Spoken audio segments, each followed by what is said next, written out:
Hello everyone, and welcome to CRAMSURG, Clinical Research Appraisal and Methodology for Surgical Trainees, where we pick a paper fresh from the press on a hot general surgical topic. We review it for you, we present it for you, we critique its methodology for you, and provide top-of-the-field expert opinion and teaching on research appraisal and methodology. My name is Gio Perin, and together with Professor Sababala Subramanian and Maria Digby, we bring you CRAMSURG from the wonderful region of the Yorkshire and the Humber. Let's get straight into it. We continue our statistical tests, how to guide series of presentations. Today we're going to talk about Pearson's correlation. Usual disclaimer, not a statistician, not an expert in stat software. Feel free to ask any questions. If I don't know the answer, I will look it up and clarify. So far, we have talked about assumptions, and we talked about assumptions again and again and again, because they're very important. We talked about students T, ANOVA, wedge ANOVA, two-way ANOVA, per sample t-test, repeated observations ANOVA, and we also looked at how to run them. Today, we're going to move forward. We are going to remain on continuous data. We're still looking at normally distributed data. And we're going to talk about the concept of correlation and what it is mathematically, as well as how to run it on Jamovi, which is our favorite software. So let's start with the person who sort of didn't necessarily create the concept of correlation, but certainly made it popular to the point that the correlation coefficient is known as Pearson's correlation.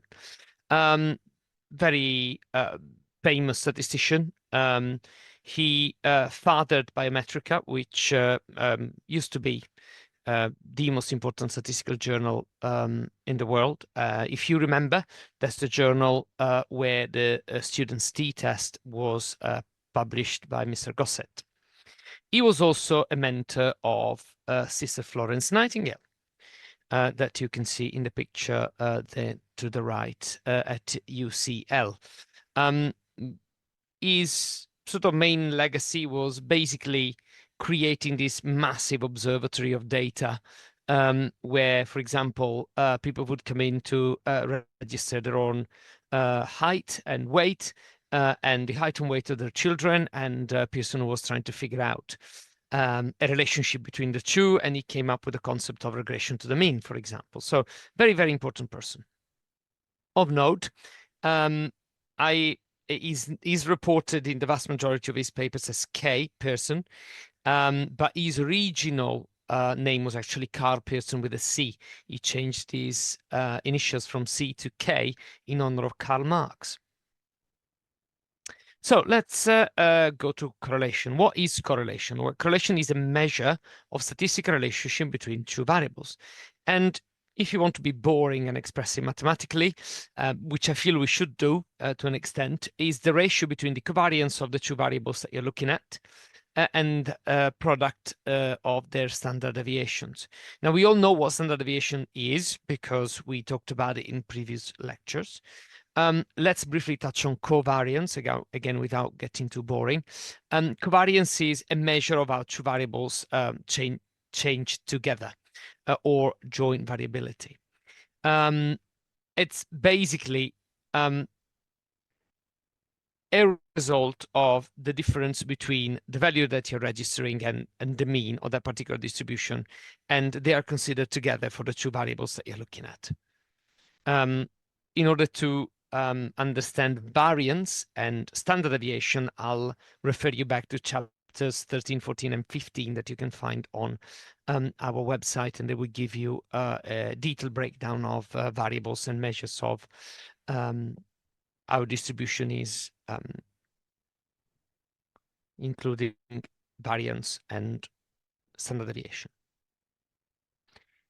So the correlation coefficient is the jump forward. So we talked about correlation as a concept. We now are talking about how to express that numerically.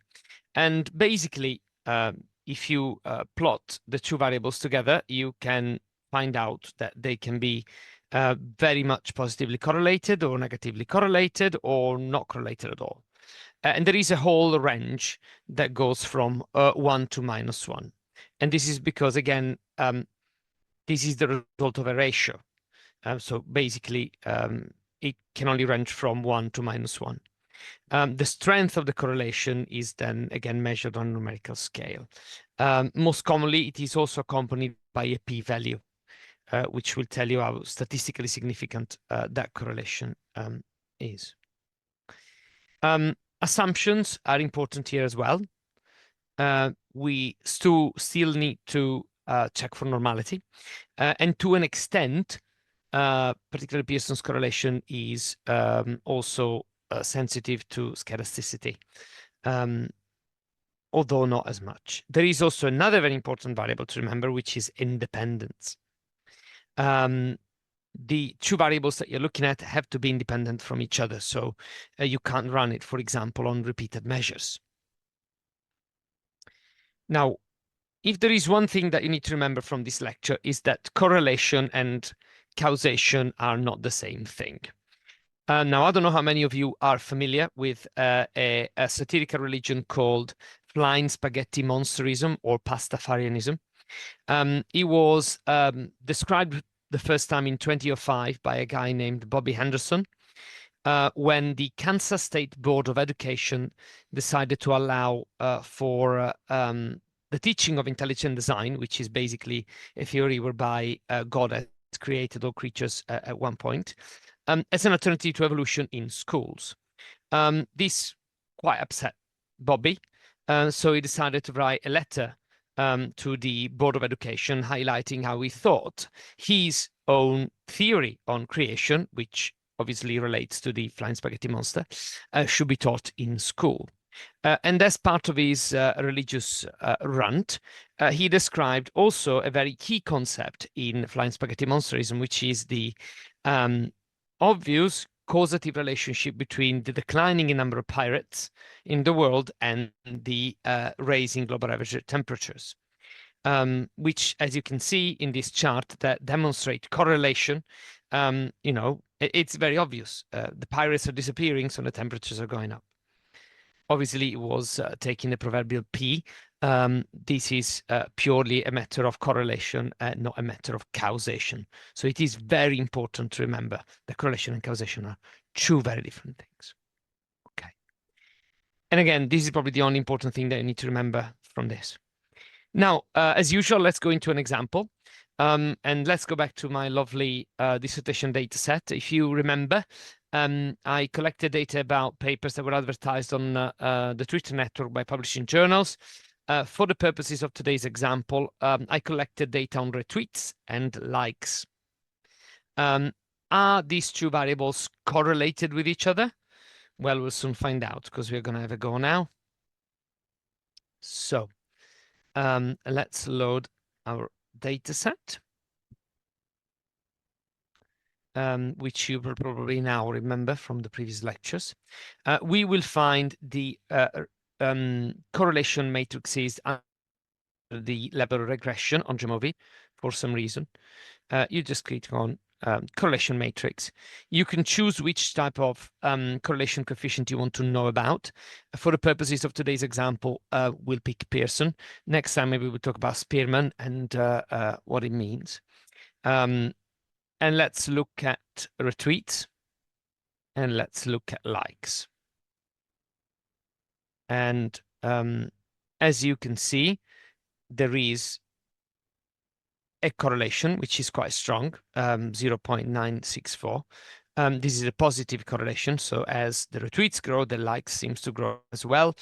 There is also a statistically significant p-value.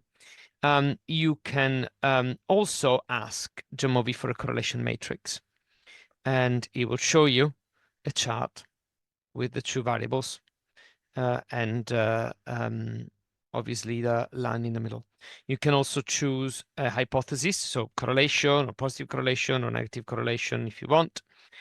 And you can ask for confidence intervals. You can't check straight here for assumptions, so you will have to go on your exploration if you want to check if retweets and likes are normally distributed, and go on descriptives and run your Sheffield-Wilk test, for example. Right. I think we'll call it for today. Thank you everyone for tuning in and listening. Until next time, keep running your life with our surgical podcast.